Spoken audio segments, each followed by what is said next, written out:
안녕하세요, 목사님. 안녕하십니까. 잠은 잘 주무셨습니까? 아, 네. 잠 잘 잤습니다. 오늘 교회에서 나무를 좀 잘라가지고요. 이렇게 약간. 아, 참, 목회 사역이 참 여러 장르가 다 포함되어 있는 것 같습니다. 네, 저희가 지난 시간에 정치적인 제3성전 운동 이야기를 들으면서 좀 깜짝 놀라게 되었는데, 자, 오늘 네. 어떤 내용인가요? 네, 그렇습니다. 지난주에 말씀드린 것처럼 마지막 때에 거짓 그리스도, 거짓 선지자들의 활동이 왕성해지면서 여러 가지 방식으로 땅인 모든 사람들 미혹을 하는데 그 미혹의 얘기 중에 하나인 제3성전 운동에 대해서 다니엘 11장 45절과 연관해서 말씀을 드렸는데 오늘 그 부분을 좀 더 마지막 부분을 좀 더 구체적으로 해서 계시록과 연관해서 이걸 좀 더 풀어보도록 하겠습니다. 그럼 시작할까요? 네. 자, 그러면 보좌 전쟁 2탄입니다. 2탄. 11장 45절. 그가 장막 궁전을 바다와 영화롭고 거룩한 산 사이에 베풀 것이나 그의 끝이 이르리니 도와줄 자가 없으리라. 여기 그는 북방왕이죠. 마지막 북방왕이 장막 궁전을 바다와 영화롭고 거룩한 산 사이에 세웁니다. 이게 예수 재림 직전이라는 마지막 사건. 사단이 예수 그리스도를 향한 하늘을 향한 마지막 공격이 되죠. 이게 뭔가? 이거를 이제 우리가 지금 하고 있는데 한 가지 힌트는 사단이 마지막 북방을 이용해서 이 땅에 짝퉁 성소, 짝퉁 예배 제도를 세울 것이다. 이렇게 말씀을 드렸습니다. 그러면 오늘은 이 부분을 조금 더 심도 있게 살펴볼 텐데 다시 말씀드리지만 여기 11장 45절에 마지막 북방왕이 세우는 자신의 장막 궁전은 하나가 아니라 복수로 되어 있습니다. 복수. 그러니까 여러 가지 방식으로 접근이 가능하다는 것을 다시 한번 말씀드리고 오늘 우리가 나누는 이야기는 그 중에 하나의 가능성을 다룬 것이기 때문에 틀릴 수 있습니다. 틀리면 저를 원망하시기 바랍니다. 틀릴 수 있습니다. 틀릴 수 있기 때문에 네. 하지만 하나의 가능성을 말씀드리겠습니다. 짧게 리뷰를 해보자면 이런 식의 기사가 계속 올라왔었어요. 2019년 1월 30일에 대변인이 하나님으로부터 선택받았다. 도널드 트럼프도 그해 8월에 나는 선택받은 자다. 실제로 트럼프는 미국 보수 개신교계 그리고 뿐만 아니라 가톨릭, 무슬림, 유대교, 소위 말해서 거대 종교 종단들의 강력한 지지를 받았었습니다. 3대 세 종교가 전폭적인 지지를 하고 있군요. 그렇습니다. 그렇습니다. 그러니까 교회와 국가의 어떤 연합적인 요소가 굉장히 강했었는데 그런데 그 해에 폼페이오가 이스라엘을 방문했었죠. 또 통곡의 벽에 가서 기도를 하고 제3성전 프로젝트에 대해서 이스라엘 총리와 함께 브리핑을 받은 것입니다. 참 이거는 참 대단한 일이죠. 그래서 그들이 선택받은 자, 그들이 믿는 것은 무엇인가? 바로 이스라엘뿐만 아니라 미국 보수 개신교계 그리고 그 지지를 받는 정치 세력이 다 같이 힘을 합쳐서 나아가는 방향이 있다는 것입니다. 그것은 바로 예루살렘 성전의 복원입니다. 제3성전 운동인데 심지어 2019년 성전 세결에는 고레스 대왕과 트럼프를 동일선상에 놓고 70년 예언의 성취, 70년 후에 예루살렘 기환과 그리고 예루살렘 건국 이후 70년 후에 이 이스라엘이 완전한 국가와 그리고 성전을 다시 건축해서 완전한 새로운 번영을 가는 그거를 기대했다는 거죠. 이게 바로 세대주의 종말론에서 왔는데 이 세대주의 종말론이 성경에 기이한 것이라보다는 짜깁기한 것인데 상당히 이게 좀 위험하다는 거죠. 결국 여기서 얘기하는 것이 무엇이냐? 이 땅에 사단의 지상 보호자를 만들어 왔다는 것입니다. 이들은. 그리고 실제로 우리 다니엘서 7장에 보면 이 짐승들이 등장하죠. 그렇죠? 그리고 이 짐승들이 결국 하나님의 나라와 하나님 백성을 괴롭게 합니다. 그리고 그 핵심에는 작은 뿔이 등장하는데 이 작은 뿔이 결국 뭐가 됐어요? 마지막 북방왕이 됐습니다. 로마 교황권 마지막 북방왕이 됐는데 그러면 이 작은 뿔이 결국 추구하는 것이 무엇이냐? 그거를 계시록 13장에 있는 내용을 가지고 오늘 다시 한번 더 깊게 한번 들어가 보고 싶습니다. 계시록 13장에 어떤 내용이 있느냐? 자, 한번 볼까요? 용이 여자에게 분노하여 돌아가서 그 여자의 남은 자손 곧 하나님의 계명을 지키며 예수의 증거를 가진 자들로 더불어 싸우려고 바다 모래 위에 섰더라. 이 용이 사단이죠. 예수 그리스도를 완전히 파괴시키려고 했는데 예수님께서 이 땅에 오셨다가 십자가에서 자신의 사명을 성취하시고 하늘로 올라가셨죠. 올라가 버렸어요. 이게 중요합니다. 예수님이 하늘로 올라가셨는데 어디에 계시죠 지금? 하늘 성소 계시죠. 아, 그러니까요. 그러니까요. 우리 히브리서를 읽으면 우리가 하늘 성소 봉사를 하고 계시는 우리의 대제사장이신 예수님을 볼 수가 있어요. 그리고 그것이 시편 20편에 있는 것처럼 시온산과 하나님의 성소가 같은 곳에 있고 계시록 5장의 내용을 생각한다면 우리가 하나님의 보좌 곁에 계신 예수님, 하늘 성소에 계신 예수님, 시온산에 계신 예수님을 우리가 이해할 수 있어요. 그러니까 이제 용이 화가 난 거죠. 그래서 이제 용이 화가 나서 뭘 하려고 해요? 여자의 남은 자손을 더불어 싸우려고 바다 위에 서 있다고. 아, 그렇죠. 용이 화가 나서 예수님은 못 죽이니까 예수님을 따르는 남은 자손, 하나님의 백성 교회를 공격하는 장면이 나옵니다. 근데 어디에 서 있어요? 바다와 모래 위에 서 있다. 아, 그렇습니다. 자, 그런데 우리가 다시 다니엘 11장 45절 돌아가면 북방왕이 어디에 있습니까 지금?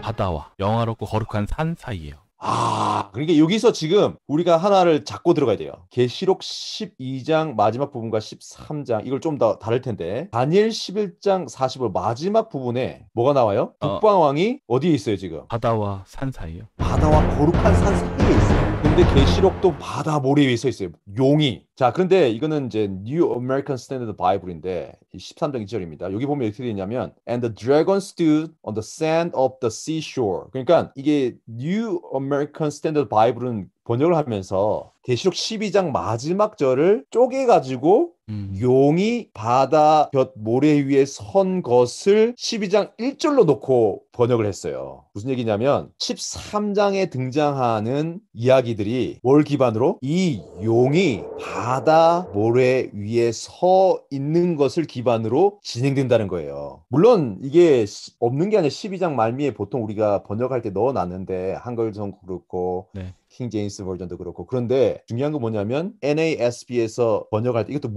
굉장히 문자적인 번역인데 그리스어 성경 같은 경우 장절이 나눠 있지 않잖아요. 그런데 하면서 어떻게 해요? 13장의 내용은 뭐다? 시작점은 이 바다 위에 모래 위에 서 있는 게 시작이라는 거군요. 이 사단이 서 있다는 사단이. 이거를 우리 한글 성경으로 하자면 용이 여자랑 싸우려고 막 하고 있는데 화가 났어요. 근데 13장 1절에 어떻게 해요? 용이 바다 모래 위에 섰더라 이렇게 되는 거예요. 이건 사역입니다. 사역. 제가 성경을 내용을 바꾼 게 아니에요.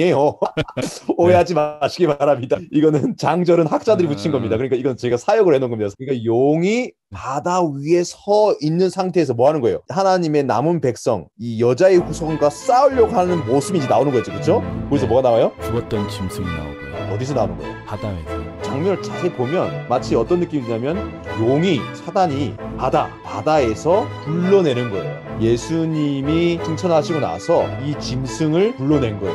근데 이 바다가 뭐죠? 바다?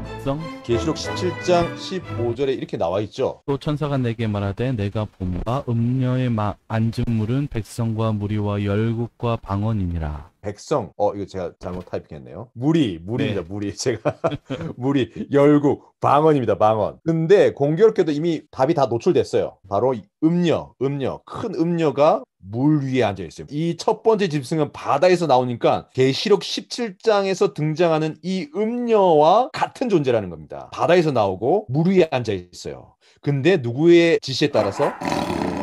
계속 볼까요? 뿔이 열이요 머리가 7이라 그 뿔에는 10 면류관이 있고 그 머리들에는 참람한 이름들이 있더라. 내가 본 짐승은 표범과 비슷하고 그 발은 곰의 발 같고 그 입은 사자의 입 같은데 용이 자기의 능력과 보좌와 큰 권세를 그에게 주었더라. 이 성경절을 참 많이 읽었었는데 최근 말씀을 읽으면서 남다르게 달라와요. 왜냐하면 계시록 13장은 누구의 권세 아래 지금 움직이고 있는 거예요? 등장하는 존재들이? 용 사단이죠. 용이죠, 용. 근데 용이 뭐 하고 있어요 지금? 바다 모래 위에 서 있지 않습니까? 그렇죠. 그러면서 자기의 뭐요? 능력 그리고 보좌. 큰 권세를 누구에게 줍니까? 짐승들에게 줬다. 이 첫 번째 짐승에게 준다는 거예요. 근데 다시 보자면 능력을 주고 뭐요? 보좌, 권세. 이거 누가 갖고 있는 거예요? 원래는 예수님 거 아닌가요? 그렇죠. 계시록에 보면 끊임없이 등장하는 게 뭐예요? 이게 하늘 천사들이, 이 호위한 천사들이 하나님께 경배하면서 능력과 권세가 하나님께 있습니다. 하나님께. 그리고 보좌에 하나님이 계시죠. 그리고 어린 양이 그 보좌에 앉으시죠. 그런데 용이 자기의 능력, 자기의 보좌, 용의 큰 권세를 이 첫째 짐승에게 준다는 것입니다. 그 예수님이 시험 당하셨을 때 사단이 마지막 시험에서 자기가 가진 걸 예수님께 주겠다고 한 그 말씀이 갑자기 생각나네요. 그렇습니다. 그러니까 예수님이 받은 이 새 시험의 내용도 사실은 이것과 관련이 있고, 예수님 그 광야에서 받은 새 시험이 마지막 시대에 하나님의 백성이 받는 시험과 마찬가지 똑같습니다. 돌이 떡이 되게 해라.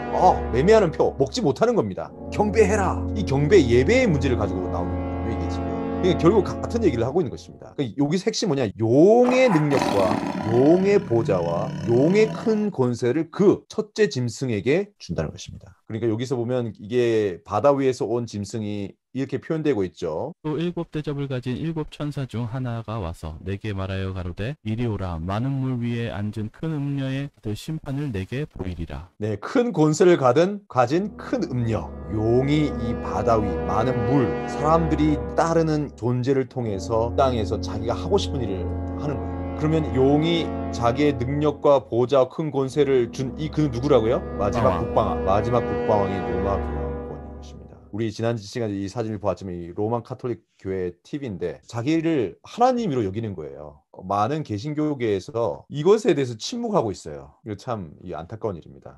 전에 있었던 사건들을 좀 쉽게 잊어버리는 성향이 있는 것 같아요. 그렇습니다. 그렇습니다. 그럼 계시록 13장은 결국 무엇인가? 용의 사주를 받은 짐승의 등장으로 시작하는 겁니다.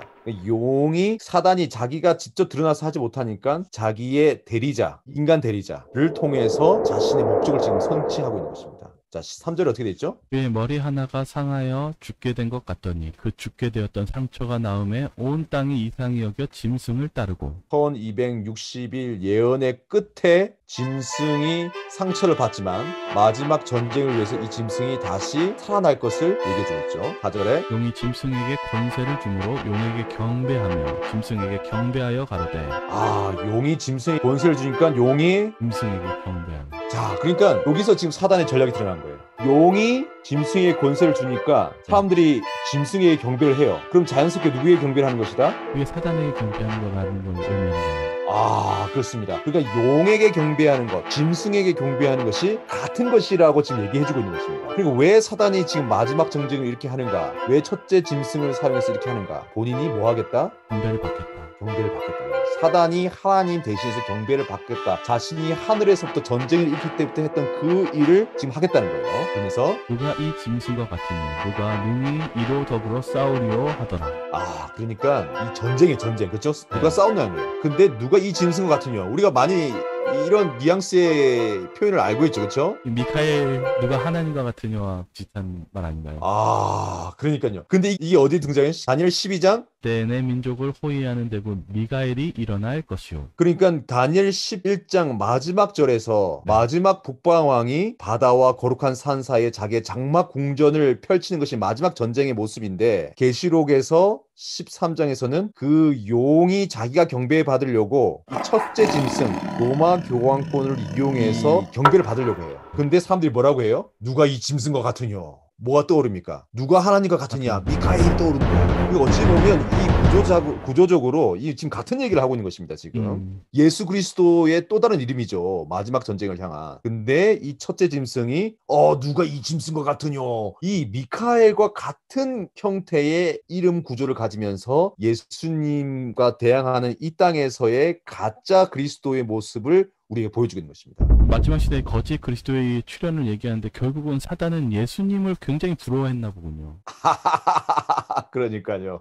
맞습니다. 예수님을 경배해야 되는데 예수님을 자기랑 동급으로 놓고 내가 그 위에다가 보좌를 놓겠다. 이 보좌 전쟁 우리가 계속 나눴던 내용인데, 자, 그런데 어떻게 돼 있습니까? 5절에 또 짐승이 큰 말과 참남된 말하는 입을 받고 또 42달 일할 권세를 받으니라. 42달 일할 권세를, 그러니까 1260일 로마 교황권의 전성기를 얘기하는 거죠. 이것이 예수님 승천 후에 땅에서 있을 그 첫째 짐승의 신원, 이 어떤 존재인지 우리에게 보여주고 있는 것입니다. 그래서 AD 538년부터 AD 1798년까지 1260일 42달간 일할 권세를 갖고 있는 이 작은 뿔 첫째 짐승의 존재를 집어서 얘기해 준 거죠. 짐승이 입을 벌려 하나님을 향하여 회방하되 그의 이름과 그의 장막 곧 하늘에 거하는 자들을 회방하더라. 이게 지금 딱 보는 순간 다니엘 7장에 나오는 작은 뿔의 모습이 딱 나오거든요. 근데 그의 이름과 뭐요? 그의 장막. 여기 장막이 등장해요. 텐트. 이거는 예수님의 하늘 성소를 얘기하는 건가요? 아, 그렇죠, 그렇죠, 그렇죠. 그렇습니다.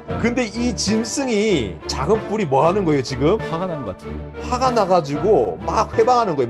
막 마음을 괴롭혀요. 그래서 그런데 어떻게? 그의 이름과 네, 그의 장막. 하늘에 거하는. 하늘에 계시는 그분의 이름과 하늘에 계시는 그분의 장막을 해방하는 거예요. 뭐냐면 하늘에 계신 그분의 이름을 나의 것으로 사용하고 그리고 하늘에 계신 장막을 침노하는 거예요. 여기가 이게 그러니까 뭐예요? 마지막 북방왕이 막 궁전을 펼치는 거예요. 이미 그 전부터 이런 비슷한 일을 해왔군요. 그렇죠. 북방왕 그리고 첫째 짐승의 모습은 과거와 현재 미래에 있는 이 북방왕의 모습, 작은 뿔의 이 로마 교황권의 모습을 시간을 앞뒤로 약간 섞어서 이걸 네. 지금 보여주고 있어요. 그래서 어떻게 또 얘기합니까? 또 권세를 받아 성도들과 싸워 이기게 되고 각 족속과 백성과 방언과 나라를 다스리는 권세를 받으니 이것이 바로 1260일 42달 동안 있을 일에 대한 이야기와 함께 이것이 미래에 어떤 일을 할 건지 둘 다를 얘기해주고 있습니다. 죽임을 당한 어린 양의 생명책에 창세 이후로 농명되지 못하고 이 땅에 사는 자들은 다 짐승에게 경배하리라. 그러니까 다 경배하는 거예요. 이 첫째 짐승을 다 경배해서 뭐 하고 싶은 거죠? 사단은? 용은 자기가 경배를 받고 싶은 거예요. 이 첫째 짐승이 다 이 땅에 있는 어린 양의 생명책에 창세 이후로 농명되지 못하고 이 땅에 살아가고 있는 모든 사람에게 경배를 받아서 사단은 경배를 받고 싶은 거죠. 그런데 그거에 뭐가 연결되어 있어요? 하늘에 계신 그분의 이름 성호를 회방하고 그분의 성소 타버나클 그분의 텐트를 회방하는 것과 연결되어 있는 거예요. 이게 뭐 제가 틀릴 수 있습니다. 다시 말씀드리죠. 하지만 저는 이거를 한 5, 6년 전에 이제 말씀을 연구하다가 하나님께서 이제 이렇게 한번 해보면 어떻겠는가 이렇게 저한테 가르치셨다고 생각하는데 근데 이게 홍소에 관한 얘기를 하고 있어요 지금. 그런데 이러면서 장면이 바뀌어요. 자, 장면이 바뀌면서 누가 등장합니까? 내가 봄에 또 다른 짐승이 땅에서 올라오니 새끼 양같이 두 뿔이 있고 용처럼 말하더라. 근데 요한이 딱 보고 있었어요. 이 첫째 짐승 모습. 야, 이게 큰일이야, 큰일. 나쁜 놈이네 이거. 하고 있는데 어떻게 해요? 근데 이 짐승은 어디서 나왔어요? 바다에서 나왔죠. 바다에서 용이 데리고 나온 거야. 일로 와, 나와 해서 얘가 좀 경배받아, 네가 좀 나와 해가지고 딱 나왔는데 죽다가 살아났어요. 그리고 다시 결국 다 경배를 받아야 돼. 근데 그 얘기를 하기 위해서 지금 뭐예요? 딱 하고 뭐 어떻게 이렇게 되지 하고 있는데 어떻게 해요? 갑자기 바다가 아니라 옆에 싹 시선을 돌리니까 저기서 뭐가 딱 오는 거예요. 지금 땅에서 처음 볼 때 뭐처럼 생겼어요? 새끼 양같이. 새끼양. 예수님 오시는가? 저 나쁜 첫째 짐승 때려잡으려고? 예수님이 오시나 보다 하고 자세히 보는데 뭐 근데 점점 가까이 오면 끼양 같이 생기는데 이 꽃들이 뿔 가지고 뭐 들이받는 것 같아요. 그러더니 뭐 입을 딱 벌리는데 뭐처럼 얘기했어요? 용처럼 말하더라. 생긴 건 어린 양처럼 생겼는데 마치 작은 뿔이 용의 말을 하는 것처럼 이 어린 양이 용의 입을 갖고 있는 거예요. 이게 무의 영이 신 거예요. 사단의 영이 들려. 거짓 영에게 지금 사로잡힌 거예요. 이게 누구죠 이게? 미국이죠. 네, 개신교입니다. 저가 먼저 나온 짐승의 모든 권세를 그 앞에서 행하고. 근데 이 어린 양처럼 생긴 짐승이 땅에서 나왔죠. 이게 중요한 거예요. 계시록 13장에서 바라곁 모래에서 지금 땅으로 바다가 있으니까 모래가 이제 육지가 나오겠죠. 이 전투 장소가 이제 좀 더 넓어졌죠. 근데 다니엘 11장 45절에 마지막 북방왕이 자기의 장막 공지로 바다와 거룩한 산 사이 땅에서 버리는 거예요. 땅에서. 그럼 이 땅에서 이 장막 궁전을 짓기 위해서 땅에서 뭔가 일하는 존재가 나오는 거예요. 지금 이 어린 양 같이 생긴 짐승이 땅에서 쫙 나왔는데 용처럼 말하는데 지금 뭐예요? 이거 있어 보니까 먼저 나온 짐승이 여기 누굽니까 이게? 로마 교황권 첫 번째 짐승이죠. 작은 뿔. 이 먼저 나온 짐승의 모든 권세. 이 권세 누가 준 겁니까? 사단이 준 거네요. 용이 준 것입니다. 근데 이 권세를 그 앞에서 이 첫 번째 짐승 앞에서 행하는 거예요. 왜? 경배시키는 겁니다. 첫 번째 짐승을 경배해서 결국 누굴 경배하게 하는 거예요? 사단을 경배하기. 그 내용이 그 다음 절에 딱 나와 있어요. 땅과 땅에 거하는 자들로 처음 짐승에게 경배하게 하니 곧 죽게 되었던 상처가 나은 자니라. 로마 교황권이 다시 그 권세를 회복해 나가자 둘째 짐승, 땅에서 나온 짐승이 용에게서 받은 그 권세를 가지고 그 용이 짐승에 준 권세, 그 짐승의 권세를 다시 받아서 똑같은 권세로 결국 처음 짐승에게 경배하게 하는 거예요. 강제하는 것입니다. 그 일이 일어나는 거예요. 그러니까 이 일은 언제 일어나는 거예요? 1798년 이후에 42달 1260일 한때 두때 반때 이 로마 교황권의 최상권이 끝나고 머리가 상처를 입었다가 이후 일어난 다음에 다시 부활하는 과정에서 이 땅에서 나온 짐승이 둘째 짐승이 첫째 짐승과 협력하는 모습이 나오는 거예요. 근데 어떤 일을 합니까? 큰 이적을 행하되 심지어 사람들 앞에서 불이 하늘로부터 땅에 내려오게 하고. 불이 하늘에서 날아오게 해요. 큰 이적을 하는데 그 큰 이적이 뭐예요? 하늘에서 내려오는 거예요. 사람들 앞에서 불이 하늘로부터 땅에 내려오게 한다는 거예요. 이게 뭐냐는 거죠. 이게. 자, 그러면서 계속 볼까요? 짐승 앞에서 받은 바 이적을 행함으로 땅에 거하는 자들을 미혹하며 땅에 거하는 자들에게 이르기를. 그러면서 이적을 행함으로 땅에 거하는 자들에게 속이는 거예요. 소위 미혹해가지고 mislead. 우리 지난번에 그 뜻을 배웠죠. 마태복음 24장에 미혹을 주시면라고 했는데 그 미혹인 거예요. 땅에 거하는 자들에게 뭐라고 얘기해요? 이 큰 이적을 해가면서 팔에 상하였다가 살아난 짐승을 위하여 우상을 만들라 하더라. 아, 죽었다가 살아난 이 짐승. 최상권 이후에 나폴레옹의 프랑스 혁명으로 인해서 죽었던 로마 교황권 다시 살아났습니다. 이 짐승을 위해서 우상을 만들자. 그리고 뭐 하자? 생기를 불어넣자. 이렇게 하는 거예요. 자, 그러면 이 땅에서 나온 짐승이 하는 네 가지를 한번 볼까요? 네. 첫 번째 뭐였죠? 짐승 모든 권세를 그 앞에 행한다. 두 번째는? 땅에 거하는 백성을 짐승에게 경배하게 한다. 세 번째는? 큰 이적, 불이 하늘에서부터 땅에 내려온다. 네 번째는? 이적을 행함으로 짐승을 위해 우상을 만들라 한다. 자, 그러면 근데 이거 이거 네 가지지만 사실 딱 한 글자로 바꾸면 짐승에게 경배하게 하는 것입니다. 그 구체적인 방법으로 하늘에서 불이 내려오게 하고, 그리고 그걸 보고 사람들이 우와 하니까 뭐예요? 짐승을 위해 우상을 만들고 생기를 불어넣어요. 근데 그 짐승을 위한 우상을 우리가 뭐라고 알고 있죠? 일요일 협령. 자, 그러면 어떻게 그 일이 나는가? 다시 살아난 짐승의 세계인의 경배를 받게 하는 일에 앞장서는데, 이 문제 짐승, 땅에서 온 짐승이. 그러면 이게 어떤 일이 일어나는가? 결국 큰 이적인 불이 하늘에서 내려오는 사건이 무엇인지 우리가 이해해야 됩니다. 개신교 민주주의 국가 미국이 첫 번째 짐승 로마 카톨릭 교회가 로마 교황권이 경배와 예배를 받게 하는 일에 있어서 불이 하늘에서 내려오는 사건을 행하게 되는데, 불이 하늘에서 내려오는 사건은 무엇을 의미할까?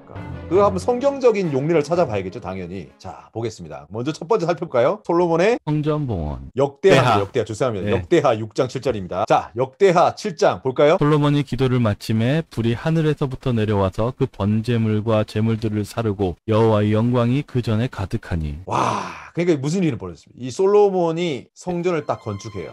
봉헌 기도를 하나님께 딱 드립니다. 하나님, 저희들의 죄를 용서하시고, 이 백성들이 죄를 짓거든, 그들이 성전 향해서 기도하거든, 그들을 용서하시고, 어떻게 해요? 잡혀갔던 땅에서 돌아오게 해주십시오. 70년 바벨론 유수 위에 이스라엘 백성이 다시 돌아올 수 있는 기반, 그 네. 약속, 그 언약을 이렇게 한 거예요. 언약의 기도를. 예언의 기도였네요. 그렇죠. 예레미야 70년 예언이 결국 이 솔로몬의 이 성전 봉헌 기도를 기반으로 이루어진 거죠, 결국은. 그래서 다니엘이 사자굴에 들어갈 걸 알면서도 예루살렘 향해서 창문을 열고 기도했던 것도 결국 뭐예요? 이 약속을 이 기도. 믿었군요. 그렇죠. 성전과 관련된 성전, 성소, 하나님 성소, 예루살렘 성소. 그런데 이 기도를 딱 솔로몬이 딱 했을 때 끝냈을 때 어떻게 일이 일어났어요? 하늘에서 불이 내려왔네. 하늘에서 불이 내려와서 그 번제물과 제물을 사르면서 여호와의 영광이 그 전에 가득. 이게 무슨 얘기예요? 하나님이 임재하신 건가요? 하나님이 그 성소에 들어가신 거죠. 그렇죠? 하나님 그곳에 오신 거예요. 온 우리 중심이 예루살렘에 세워진 이 성소에 옮겨진 것입니다. 하나님 거기 계셨어요, 물리적으로. 그 인을 치는 것이 뭐예요? 하늘에서 불이 내려오는 사건이에요. 자, 그래서 그 전에 성소에 하는 영광이 가득하니까 3절에 어떻게 되어 있습니까? 이스라엘 모든 자손은 불이 내리는 것과 하나님의 영광이 전에 있는 것을 보고 박석간 땅에 엎드려 경배하며 여호와께 감사하여 가로되 선하시도다 그 인자하심이 영원하도다 아니라. 딱 이 사건이 일어나니까 자동으로 어떻게 해요? 사람들이 바로 엎드리는 거예요. 왜요? 신이야, 신. 불이. 하나님이야, 하나님이 오셨어, 하나님이. 이렇게 되는 거죠. 하늘에서 불이 내리는 것과 여호와 영광이 성전에 가득 찬 것을 보면서 사람들이 경배를 시작한 거죠. 그러니까 이 사건이 우리에게 보여주는 무엇인가? 하늘에서 불이 내린 것은 성전 봉헌식에서 이 성전을 내가 받았다. 내가 이곳에 함께한다. 특히 어린 양을 불사르면서 너희 죄를 용서하고 내가 너희와 화목하고 내가 너희와 함께하겠다. 그러면서 하나님의 인재가 성소에 가득하면서 자연스럽게 경배를 이끌어내셨죠, 하나님께서. 열왕기상 18장 38절입니다. 이건 어떤 사건이죠? 엘리야 사건입니다. 엘리야입니다. 엘리야가 갈멜산에서 두 개의 단, 바알 제단과 여호와의 제단 두 사이에서 불이 내린 곳이 진짜 제단이야 라고 딜을 하고 딱 시작했죠. 열왕기사 18장 38절에 이에 여호와의 불이 내려서 번제물과 나무와 돌과 흙을 태우고 또 도랑의 물을 핥은지라. 이걸 딱 보자 무슨 일이 벌어졌어요. 모든 백성이 보고 엎드려 말하되 여호와 그는 하나님이시로다. 여호와 그는 하나님이시로다 하니. 똑같은 장면이 그쵸? 네. 하늘에서 불이 쫙 내려오는 게 뭐예요? 사람들이 놀라고 참 하나님이 누구인지 알았네. 하나님의 제단, 참 하나님의 제단이야 라고 하는 인을 딱 쳐주니까 불이 내려와서 어린 양을 살면서 하나님의 용서와 그리고 하나님의 참 인지하심을 보여주신 거죠. 그러니까 사람들이 반응이 바로 경배하는 거예요. 엎드려서 하나님이다.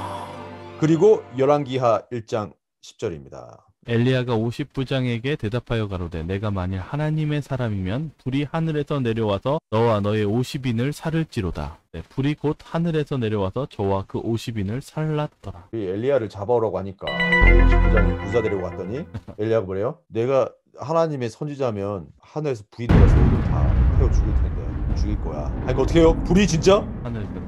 죽어버렸어요. 그리고 한 가지 용량이 있는데 그건 나중에 다루겠죠. 근데 하늘에서 불이 내려왔는데 여기서는 진데 하늘에서 불이 내려서 살라서 어떻게 됐어요? 죽었어요. 사람들이 그냥 죽어서 없어져 버렸어요. 그래서 뭐가 없어요? 경배가 없어요. 하늘에서 불이 내려오는데 솔로몬 성전과 엘리야의 하나님을 향한 제단에서는 사람들이 경배를 하는 것입니다. 근데 여기서는 하나님께로부터 불이 내려왔지만 경배는 없어요. 그래서 불이 하늘에서 내려오는 거 사건이 이 계시록 13장에 나와 있는 사건은 뭐와 관련돼 있어요? 경배를 했다. 첫 번째 짐승에게 경배를 하는 사건과 연결되어 있다는 것입니다. 하늘에서 불이 내려오는 사건은 첫 번째 짐승에게 경배하게끔 만드는 사건이라는 거예요. 그러니까 첫 번째 짐승이 하는 이 큰 이적, 하늘에서 불이 내려온 사건은 이 온 땅에 있는 사람들이 첫 번째 짐승에게 경배하게 만드는 사건과 연관되어 있다는 것입니다. 잘못하면 소가 넘어가기 딱 좋겠는데요? 그렇죠. 그러니까 이 사건이 뭐와 연결될 가능성이 높다? 성경의 용례를 볼 때에 성전 봉헌 그리고 무엇이 진짜 대단이냐 하나님의 제단이냐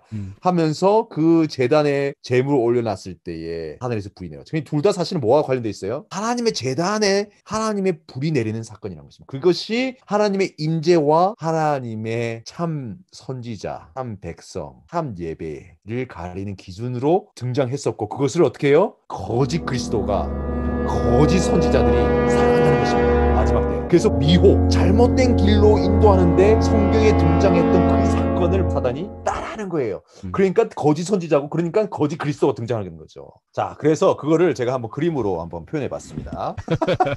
네, 제가 그림을 이렇게 잘 못 그려요. 내용을 이해하는 데 사용하시기 바랍니다. 여기 용이 있어요. 용이 사단이죠. 용이 바다와 이 육지 사이에 있는 모래 위에 딱 서 있어요. 화가 나 있어요. 하나님 백성 남은 무리를 이렇게 때리려고 화가 나 있어요. 그런데 어떻게 해요? 사람을 써야 돼요. 사람이 사람을 때리니까 야 일로 와 하면서 자기 종을 불러요. 그러면서 많은 물, 바다, 많은 백성 거기서 딱 불러오는데 그 누구예요? 작은 불, 로마 교황권이에요. 다니엘 7장의 내용과 같은 내용이죠. 로마 교황권이 딴 거예요. 이 로마 교황권이 42달 권세를 받더니 머리가 빡 돌에 맞아가지고 죽어버려요. 죽은 듯 보여요. 그러다가 다시 살아나죠. 다시 살아나서 온 땅에 경배를 받아야 되는데 그 경배를 받는 사건을 위해서는 누가 필요해요? 또 다른 짐승이 필요했네요. 둘째 짐승. 근데 둘째 짐승 어디서 나왔습니까? 땅에서요.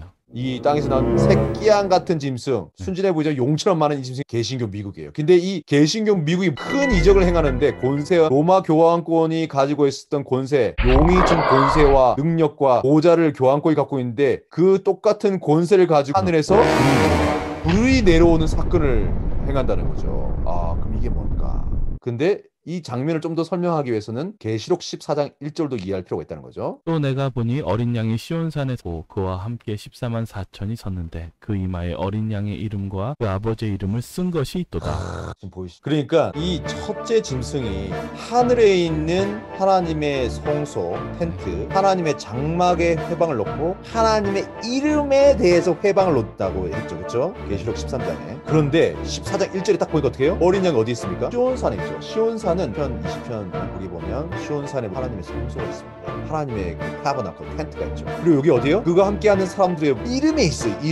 이름과 성소가 여기 등장합니다. 하나님의 이름과 하나님의 성소가 13장에서 바다와 모래와 땅 등장하고 하나님의 백성 시온산에 있어요. 하늘 성소 이야기를 지금 여기 하고 있는 거예요. 하늘 성소. 그리고 미가엘이 대군 미가엘이 일어납니다. 그러니까 어디서 일어날까요? 저는 그것이 하나님의 보좌, 시은자, 하나님 성소. 계시록 5장에 예수님께서 대관식을 하셨죠. 이것이 이제 여기 등장하는 거죠. 그러니까 시온산이 여기 있고 시온산과 이 바다 사이에서 지금 일어나는 거예요. 어디서 본 거죠? 다니엘 11장 45절. 마지막 북방이 자기의 장막 공전 거룩한 산과 바다 사이에 세운다고 했잖아요. 그러니까 계시록 13장 14장과 다니엘 11장 45절과 다니엘 12장 1절은 같은 얘기를 하고 있는 것입니다. 근데 불이 내려온 사건이 무엇이냐? 다니엘 11장 45절. 마지막 북방왕이 장막 궁전에 거하는 사건. 근데 이 장막 궁전에 거해야 되는데 이걸 로마 교황권이 혼자 못해요. 그러니까 개신교 미국 둘째 새끼양 같은 짐승이 장막 궁전을 세워주는 거예요. 그랬더니 뭐가 온다? 불이 하늘에서 내려와서 이 성전을 지상 성소를 마치 하나님이 세운 것처럼 한다는 것입니다.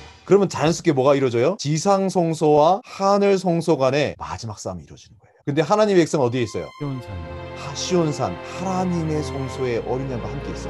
이것이 계시록 7장에도 나오죠. 큰 환란에서 사람들이 나오는데 흰 세마포 옷을 입고 있어요. 어떻게 온 거죠? 어린 양의 피로 그것을 씻은 거예요. 그랬더니 하나님 어떻게 해요? 그 보좌에서 그 사람들을 각자에게 성소를 세워줘. 그 사람 사이에 성소를 입혀줘요. 같은 얘기를 하고 있는 거예요 지금.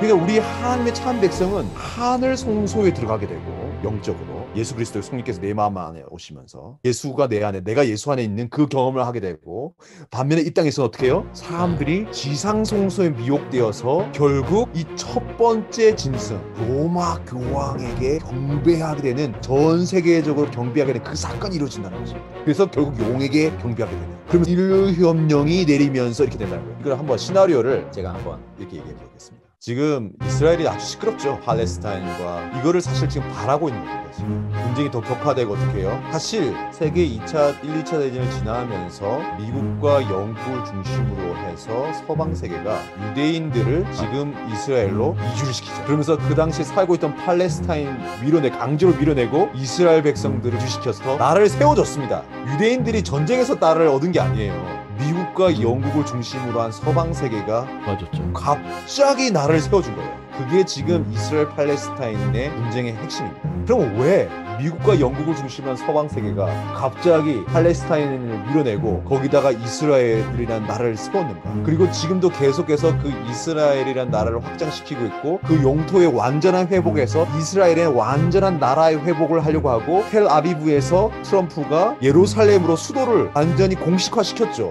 유엔을 비롯해서 아랍 국가들, 서방 국가들도 이러면 안 되라고 했지만 미국이 밀어붙였어요. 왜 그랬는가? 다 뭐냐면 그들의 이 보수 개신교계의 종말론 때문에 그렇다는 것입니다. 제가 말씀드릴게요. 세대주의 종말론에 있어서는 이스라엘의 온전한 회복과 그리고 성소가 세워져야지 예수가 재림한다고 믿고 있어요. 이게 뭐냐? 거짓 선지자의 가르침이라는 것입니다. 제가 말씀드린 거는.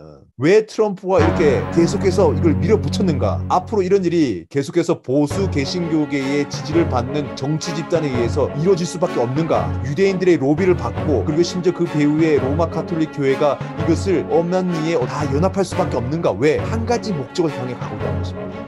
무엇인가? 지상 성소를 건립하는 겁니다. 결국 이 아랍 지역의 이 분쟁이 격화되겠죠. 그럼 어떻게 해요? 우리 싸우지 맙시다. 우리 다 아브라함의 자손 아닙니까? 가톨릭, 그리스 종교, 이슬람 다 우리 다 하나님 믿지 않습니까? 우리 다 함께 하나님의 성전을 건립하고 함께 나와서 하나님 앞에 용서를 구하고 서로 존중하면서 아브라함의 자손 서로 사랑하면서 삽시다. 그러면서 미국이 주도하고 지지하면서 새 성전이 건축되고, 유대인들이 이미 준비해놓은 여러 기물들이 모여지고, 세계 주요 종단들의 모든 지도자가 모이고, 세계의 모든 정치지도자들이 모이는 거예요. 그리고 화합과 평화가 온 지구에 일어나는 이 기후변화와 이 모든 고통은 결국 우리의 죄입니다. 이제는 우리가 다 하나님 앞에 속죄하고 회개합니다. 우리를 받아주십시오 하고 이제 교황의 맏아들처럼 해가지고, 그리고 이 세계 종교 지도자들 함께 이 어린 양 제사를 딱 지내는 거죠. 근데 갑자기 하늘에서 불이 확 내려오면서 재단에 불을 사르는 거죠. 그러면서 이는 내 사랑하는 아들이요 내 기뻐하는 자라. 그의 말을 뭐하라? 들으라. 그러면서 바울이 그랬죠. 사단이 광명한 천사로 위장한다고 했죠. 그리고 화인여서 그랬습니다. 거짓 그리스도가 재림을 흉내낼 거라고 했어요. 대중교통선 보시면 거짓 재림을 보여주는 거예요. 그래서 어떻게요? 예수 그리스도의 거짓 재림의 장면이 딱 펼쳐지는 거예요. 그곳에. 그러면서 뭐라고 해요? 이제 이 땅을 새롭게 하노라. 내가 너희들의 용서를 받노라. 그 로마 교황이 예수 그리스도처럼 변할 수도 있을 것 같아요. 제가 보기에는. 또는 이 사단이 예수님처럼 딱 할 수도 있고, 아니면 이 거짓 선지자들의 로마 교황을 중심으로 해가지고 거짓 그리스도의 재림을 환영하면서 통소에 같이 들어가겠죠. 어쨌든 이런 사건들을 통해서 어떻게 해요? 이제 이 땅을 새롭게 하노라. 새 천년이 열렸노라. 이제는 인류를 기억해서 우리 함께 이렇게 되는 것입니다. 1476 미국을 중심으로 해서 전 세계적인 일요일혁명을 반포하는 겁니다. 보라, 기후 문제, 전염병, 격처의 지진 다 뭐예요? 하나님 우리가 이걸 지키지 않아서 이렇게 된 거예요. 하나님 계획. 자, 우리 인류를 지키자. 이 짐승을 경배하자. 용을 경배하자. 이렇게 되는 것입니다. 그래서 그가 장막 궁전을 바다와 영화롭고 거룩한 산 사이에 베풀 것이나 그의 끝이 이르리니 도와줄 자가 없으리라. 이 일이 펼쳐지냐 결국 실패합니다. 왜? 거짓 그리스도와 거짓 선지자들이 실제로 이 땅에 와서 막 활동을 해도 결국 이 땅의 재앙은 거짓. 왜? 불법의 자식들이거든요. 그러니까 하나님이 그 불법에 대한 응보를 하시는 거예요. 심판을 내리시는 거예요. 그러니까 어떻게 해요? 야, 이거 더 화가 나는 거죠. 그리고 뭐래요? 저 안식일을 지키는 사람들 때문에 그래. 그래서 일요일 협령이 먼저 내리고 시간 지나다 어떻게 해요? 상황이 개선되지 않으니까 야, 저 안식일 지키는 사람들 때문에 그래 하면서 안식일을 지키는 자들을 없애기 전에는 이런 일이 있지 않을 거야 하면서 안식일을 지키는 자를 멸하라는 법령이 그 다음에 다시 내리게 되는 거예요. 하지만 하나님께서 또 보호하신다는 것입니다. 아멘, 할렐루야. 네. 핵심 뭐예요? 용이 자기의 능력과 보좌 큰 권세를 그에게 주었더라. 그러니까 보좌 큰 권세 지상에 있는 모든 사람들로부터 경배를 받고 싶은 거예요. 그래서 첫째 짐승을 통해서 보좌를 세우고 경배를 받고 싶은 거예요. 그래서 제3서운전 운동은 거짓 그리스도와 거짓 선지자들의 운동입니다. 미혹돼서는 안 됩니다. 마태복음 말씀을 보면서 마무리하겠습니다. 예수께서 대답하여 가라사대 너희가 사람의 미혹을 받지 않도록 주의하라. 이걸 어디서 말씀하셨다고요? 성전에서 나오셔서 성전 파괴에 대한 그리고 이 땅 끝이 무슨 일이 있을까 하는 제자들 질문에서 예수님께서 말씀하신 거예요. 미혹받으면 안 돼. 야, 속지 마. 성전에서 나오셔서 말씀하신 거예요. 이게 성전과 관련돼 있는 거예요, 사실. 많은 사람이 내 이름으로 와서 이르되 나는 그리스도라 하여 많은 사람을 미혹해 하리라. 그래서 골방에서도 예수 찾지 말라고 했죠. 그 골방이 어느 골방이냐는 거예요. 저는 얘기는. 저는 그것이 관련이 있다고 생각하는 것입니다. 거짓 선지자가 많이 일어나 많은 사람을 미혹하게 하겠으며 거짓 선지자와 거짓 그리스도가 미혹하겠다고 했는데 결국 하지만 예수님 재림 언제 온다고요? 복음이 전파될. 그러니까요. 이 천국 복음이 땅끝까지 전파돼야 되는 것입니다. 이제 많이 왔죠. 많이 왔습니다. 그럴때야 끝이 온다. 마태복음 24장 14절. 그런데 그때 동시에 다니엘이 말한 바 멸망의 가정은 거룩한 것에 선 것을 보거든. 이 거룩한 것이 어디냐는 거예요. 이것이 다니엘 11장 45절과 계시록 13장 내용 그리고 바울이 얘기한 내용을 기반으로 할 때 이 제3선전운동을 통해서 예루살렘에 이 지상 성소가 다시 건립되고 다시 제 짐승이 경배를 받는 걸 통해서 용이 경배받는 사건까지 이어지는 그 마지막 사건이 이루어진다고 가능성이 있다고 말씀드린 것입니다. 근데 한 가지 더 말씀드릴 건 뭐냐면 계시록 20장 9절입니다. 저희가 지면에 널리 퍼져 성도들의 진과 사랑하는 성의 두름에 하늘에서 불이 내려와 저희를 소멸하고. 그리고 무슨 얘기냐? 이제 부활이 일어나고 악인들이 부활하고 나서 다시 어떻게 해요? 그때 진짜 하늘에서 뭐가 내려와요? 새 예루살렘이 내려와요. 네. 그리고 어떻게 해요? 야, 저기 들어가자. 저거 우리가 쟁취하자. 저거 우리가 들어가서 저거 우리가 살아야 돼. 저기가 우리가 거할 성소야. 저기가 우리 거야 하고 막 하니까 그때요? 그때 하늘에서 불이 내려와서 소멸하는 것입니다. 사단까지. 그게 엘리야의 사건과 좀 연관이 있다. 그런 생각이 또 드네요. 그렇죠. 그것도 실제로 새 예루살렘과 관련되어 있는 거예요. 이 하늘에서 불이 내려오는 사건을 성경에 있는 내용을 기반으로 재조명할 때에 다니엘 11장 45절에 있는 내용이 좀 더 구체적으로 우리에게 이해될 수 있다. 이렇게 말씀드리겠습니다. 좀 얘기 듣다 보면서도 계속 느끼는 거는 사단이 하늘에 쫓겨났는데도 끝까지 멸망까지도 하늘 성소, 하늘에 가고 싶어하는 그 마음이 표출된 게 아닌가 그런 생각도 드네요. 그렇습니다. 그러니까 이기심이 문제야. 이기심이 이게. 교만. 우리가 오늘 해야 될 게 뭐냐? 뭐 사건 사고 일어나는데 사실 우리 지금 말씀드리긴 하지만 이게 너무 집중할 필요는 없습니다. 사람이 자꾸 자기가 보는 대로 바뀌기 때문에 자꾸 뭐 로마 교황이 뭐 했네 그렇고 일어났구나 하면서 뭐예요? 일어났고 예수님 점점 더 가까이 오시네 이렇게 생각하고 나머지는 뭐 해요? 복음 전도 예수 그리스도를 더 바라보고 예수님과 더 긴밀한 관계 서로 사랑하면서 복음 전하는 일에 우리가 더 집중해야 되는 것입니다. 제3성전이 비록 뭐 어떤 일이 벌어질지 모르겠지만 그런 일이 벌어질 때 그것이 전혀 성경적이지 않다는 것을 오늘 이 시간을 통해서 더 확실하게 알 수 있다는 생각이 드네요. 그렇습니다. 그것은 거짓 선지자 비판적 운동입니다. 믿지 마시기 바랍니다. 네. 그래서 예수님 참 성전, 이 성전을 헐라하셨던 예수님, 우리는 참 성전이신 예수님 안으로 들어가야 됩니다. 예수님 안으로. 거짓 성전 안에 들어가지 마십시오, 여러분. 예수님 내 마음에 모시고 매일 살아가시기 바랍니다. 네, 가뜩이나 또 한국에서도 여러 사이비 종교나 자기가 그리스도라고 하시는 그런 종파들 많이 있지 않습니까? 그것만 네네. 보셔도 믿지 마시기 바랍니다. 예수님은 재림 때 온 세상이 볼 수 있게 오시니까 속지 마시고 그렇습니다. 나가시기 바랍니다. 그렇습니다. 네, 오늘 말씀 감사하고요. 저희는 그러면 다음 이 시간에 또 뵙도록 하겠습니다. 감사합니다. 감사합니다.